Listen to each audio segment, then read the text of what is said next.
Guys देखंतु आज आम रेसिपी खाइक बसि किए किए आसतु खाइबे लंच टाइम। यहाँ है कंकड़ा घिलु होती अंडा देकर पिज धनिया पत्र देती आईटा आम कोकोल माछ सोरिष देती आंबुल देकर यहाँ है कंकड़ा एमती देखते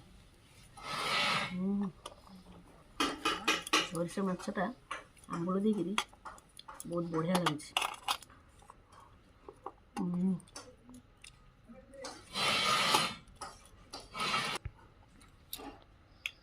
ये है कंकड़ा गरम गरम खाई होनी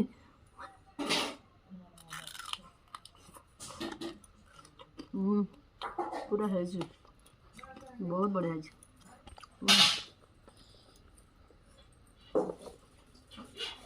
सार देकर कंकड़ा झोल है बहुत टेस्ट।